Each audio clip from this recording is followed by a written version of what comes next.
to some extent, I mean, video games are video games, right? And it's a lot of the time you're playing it as a power fantasy, or you're playing it as escapism, or anything like that.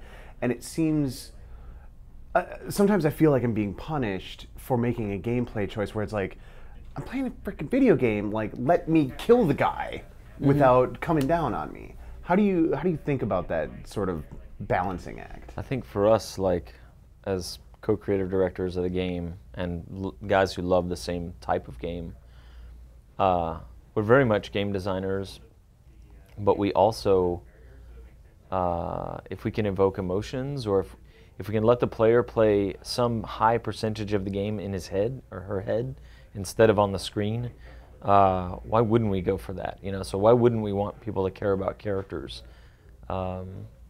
It gets away from pure game mechanics, but somehow we've always loved games that are a little bit in both camps. They're trying to tell a story and evoke an emotional response, and let the player express himself emotionally and tactically, but they're also game systems that you're interacting with and trying to understand, and you're just looking at pawns, you know, like, did this guy see me because he turned his head randomly one direction and his view cone turned? What if I stand just outside of it? Can I make the AI look funny doing that or whatever? I mean, like, those things, that's a valid way to play the game too, and somehow I think we're some sort of hybrid of those things. Yeah, but to answer to the question about killing somebody, I think we share that thing very much. Like, there is like this thing, like, even in, you know, back in the 90s, like when a game like Ultima would allow you to kill somebody, or, you know, we did that for Arx Fatalis. Like, you could kill people, even the neutral people or the good people, and the fact that you could do it was actually interesting, because the player would just, like, before he goes to bed, he would like, you know, you see this neutral character in a map, and you just like, can I kill it? And you try, and he dies, and then you feel bad, and you reload. Just the fact that, and you know, you're not gonna play with a dead character, because it's like, oh man, this guy looked nice, so, you know, why did I kill him? But triggering that kind of feeling in a player is just fantastic, because at the end of the day, those are just polygons. It doesn't matter if he's dead or not. It's just, you know, we won't come back to you about it. But somehow the players have, you know, they want to somehow feel good about themselves, right? So it's an interesting phenomenon for players. Sure. Yeah, So, you know, one of my favorite moments in Fallout New Vegas is right at the beginning of the game, where, like, you know, it's very much a Western movie subject matter, but you've rolled into town and you're talking to the people in the small town that are struggling, and the gang member comes into the bar and, like, threatens everybody, and you get the sense that what you're supposed to do is listen to the conversation and let the guy leave, and then query everybody about why the guy's such a dick and, like, what you can do to help. And the writing was so effective on me that I just, like, you know, shot him in the face right there in the bar.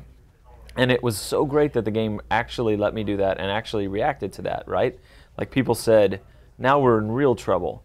And I kind of think the same thing probably would have happened either way. There would have been a gang attack on the town either way. But I got the sense, at least from the conversations, that I was able to do something shocking that I wanted to do. This is a lawless area, and you're being a bastard, and you're threatening these people, so I'm going to end you right now. And then, you know, the follow-up attack by the gang, like, it felt in some way like something I had triggered, you know.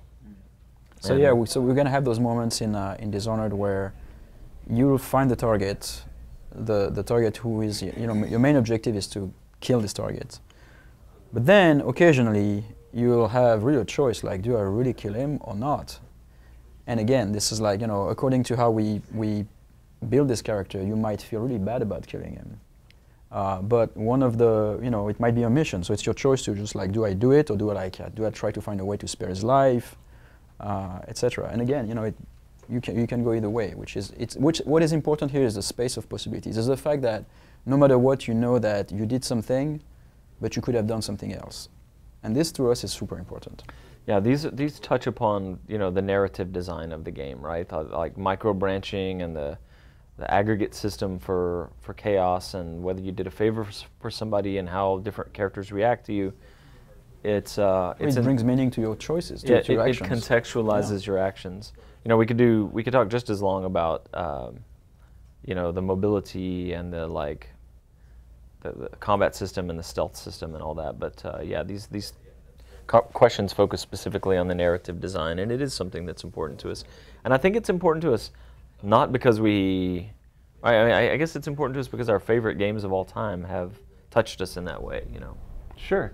You talk about, you know, generating an emotional response in a player as being important to you.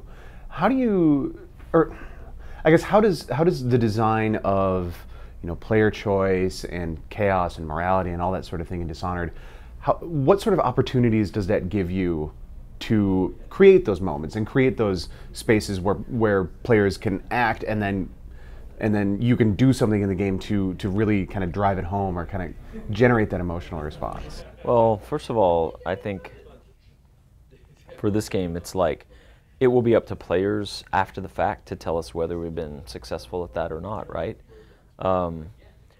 But we can both look back at past projects and see games we've worked on where it did not succeed and where it did succeed. You know, I can look back at the first Deus Ex game and talk about the number of people that have come up to me and talked about trying to save Paul Denton.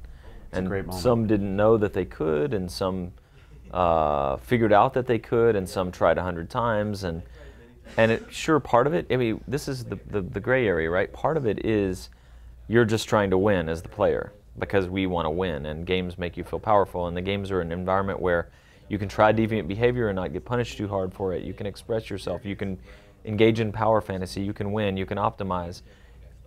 You can be the center of attention, right? Games do all those things for sure.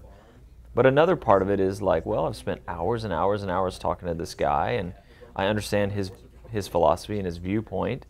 And where does one end and one begin? You know, like how much of this is fiction that I'm participating with, and how much of this is me wanting to win or optimize? It's hard to say.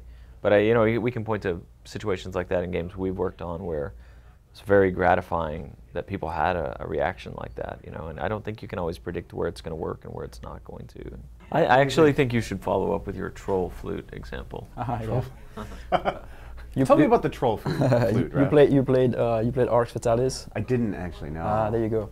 Sorry. So that was an accident. Like this moment, you know, it was our first game, so we were not so analytical about how we did things back then, but like something that worked really well in terms of like player emotional response was at some point in the game, for one of your quests you needed a flute, right? So you know, exploring the area, at some point you hear a flute in the distance, somebody who's playing out of tune, and you see this big troll, and usually trolls are aggressive, but this one is not, and you know, he keeps playing the flute, and so you instantly connect. You go, okay, troll, flute, kill the troll, get the flute.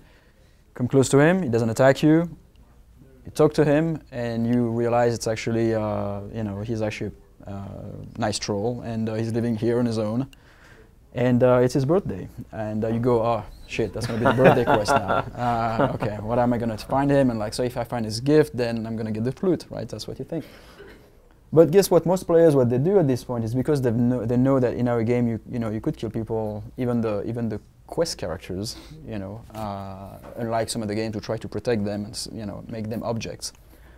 Then what most people would do is that they would save, attack the troll, then the troll would fight you, you know, and then eventually you would die, very dramatic, and you know, and this loud noise, and you see this dead troll, loot his inventory, and find, you know, a fish, a few coins, and a flute. So it's a real person. He has, you know, he has the flute that I want. Guess what? Nobody would do that. You know, and once they see that they can actually get the flute, all of them reload. They reload and they just get, okay, I'm gonna get the gift, whatever, you know, whatever. I don't want to kill that dude. And that is an interesting thing, because for us, it didn't matter. Like, we did not track anything. It was not like at the end of the game we'd say, aha, you killed the troll, why did you do that? But players would just do that for themselves, you know. You know, there are plenty of players that race into an area and just like instantly murder the troll, get the flute, go complete the quest or whatever. And you know, it's like, if that's how you play the game, like fine. At some level, you're playing just the game. You know, you're checking off but boxes the way we or set it up, something. people would not do that because like they would do that if the troll was aggressive. They would go, okay, Yeah. I get it. It's the I need to kill the troll, get the food. But like But because here- it was nice, it was really hard for them to do that. Yeah, and it was his birthday and all that. Like, I mean, like, but the point here is like, when things go well on development, which is asking a lot, but when things go really well, and things, the game comes out polished and you accomplish your goals, and you've got the player who is playing in that way, he wants to have that experience.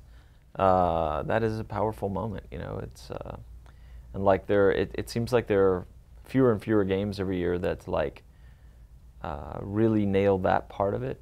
And of course, there are games out there that definitely like play upon. Well, these because this is emotions. invisible value. It's really hard for, Yeah. as a developer, with a budget, with a publisher, it's really hard to say, hey, we're gonna make those things like like this third layer of depth. This is going to add meaning. Yeah, this is gonna add meaning. Yeah. I'm gonna make the troll killable so that it's like it doesn't make any sense. Like, how do I do that? How do I write this feature on the back of a box?